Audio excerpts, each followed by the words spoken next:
आनंद आनंद प्रमाण सदगुरु महाराज जी साहेब सत्संग आश्रम टीरा सदगुरु पीताम जी साहेब धाम निगाना जिला भिवानी हरियाणा के सौजन्य से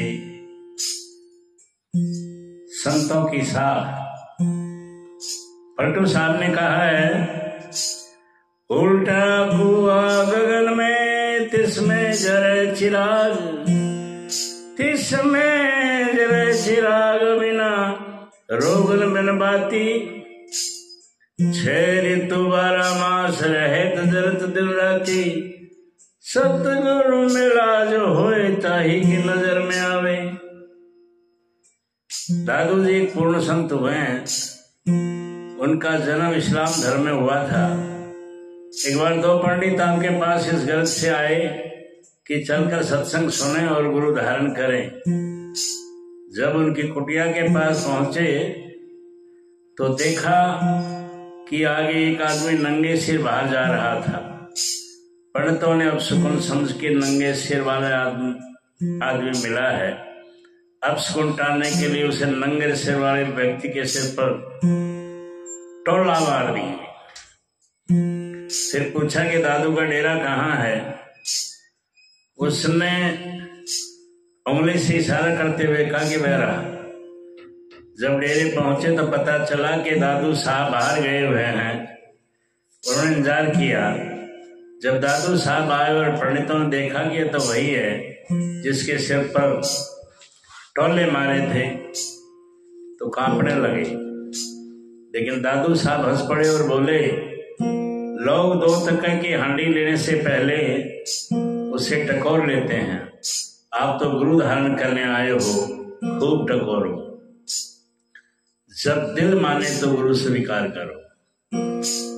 महात्मा बड़े शांत स्वभाव के होते हैं। संतों में जो नम्रता, धैर्य और लक्ष्मण होती है उसको बयान कर सकना संभव नहीं।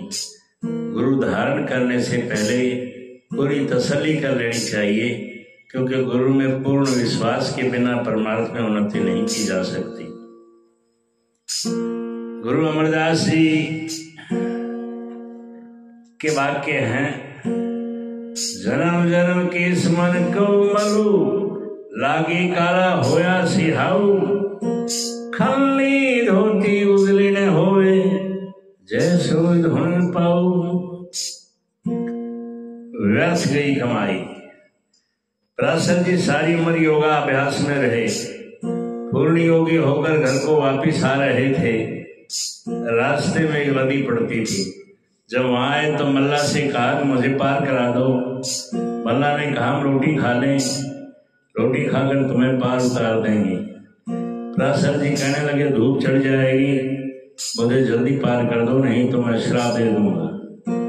अब जो काम माँ बाप करते हैं बच्चे भी बड़ी आसानी से कर लेते हैं।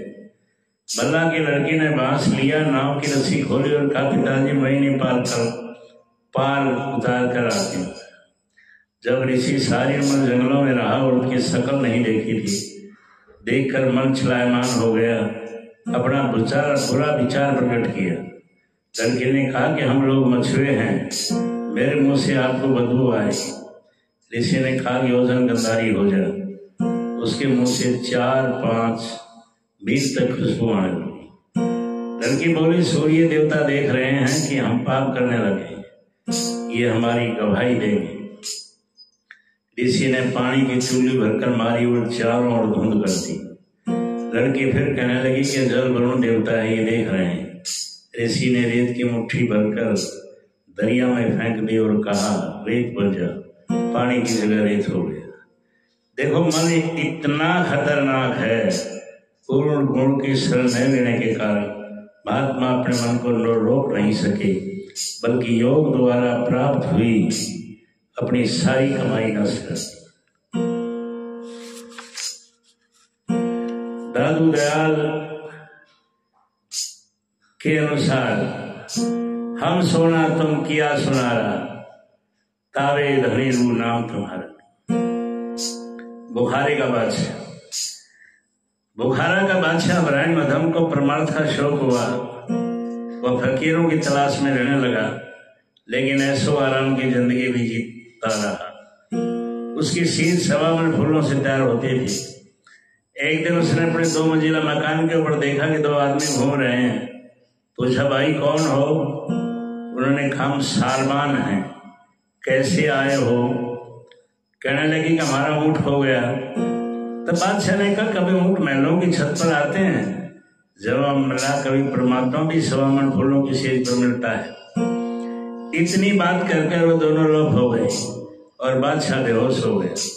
जब उसे होश आया तो उसने सोचने पलटा खाया और वह परमात्मा की तलाश में अपने मुल्क के फकीरों के पास जाने लगा, लेकिन तसल्ली नहीं। हिंदुस्तान में आया, बहुत ढूंढा, लेकिन फिर भी तसल्ली ना हुई। आखिर में काशी जा पहुंचा। कबीर साहब के आगे अर्ज की कि मुझे सागिर बना लो। कबीर साहब ने कहा कि तुम बादशाह, मैं गरीब जुलावा, तेरा मेरा गुजारा कैसे होगा? अर्ज की, बादशाह बनकर तेरे द्वार पर नहीं आया, एक गरीब भिखारी बनकर आया हूँ, खुदा के लिए मुझे बख्श दो।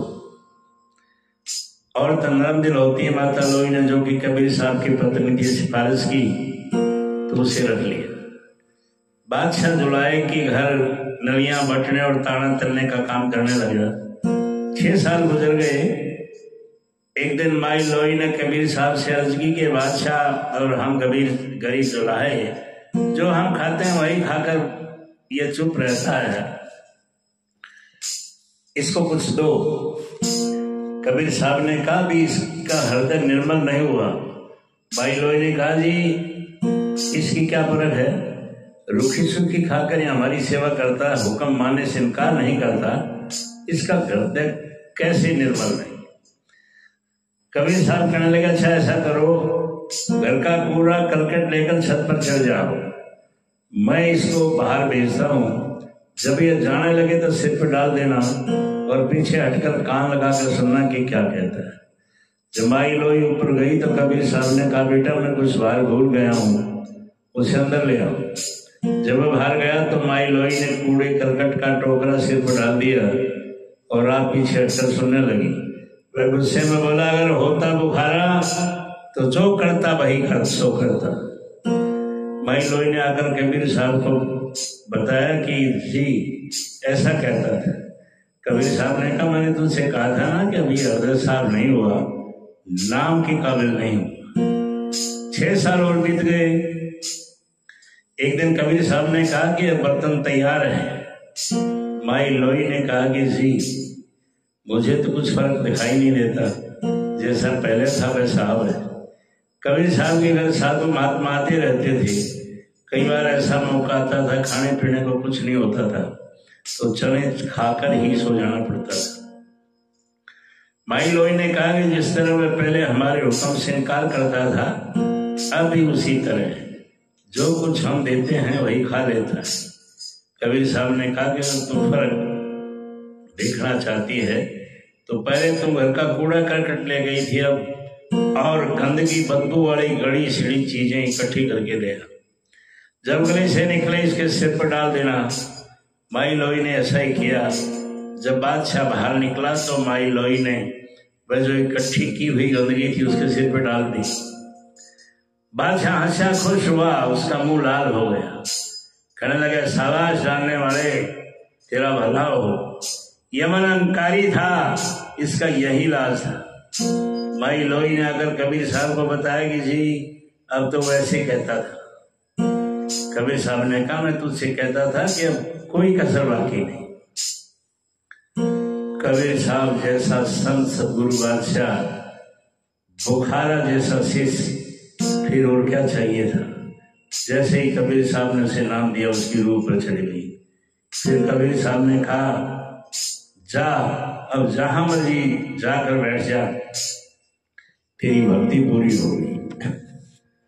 नाम बहुत बड़ी दौलत है, जिसको पाकर फकीर 7 मिलोतों की बादशाही को ठोकर मार देता। नाम की कोई मजाक नहीं, नाम की कमाई कोई मजाक नहीं है। गुरु नानक साहब ने 11 साल पत्थरों कंकरों का बिछोना किया। गुरु अमरदास जी ने 12 साल पानी ढोया। हृदय जितना पवित्र होता है, नाम उतना ही जल्दी असर करता है। आना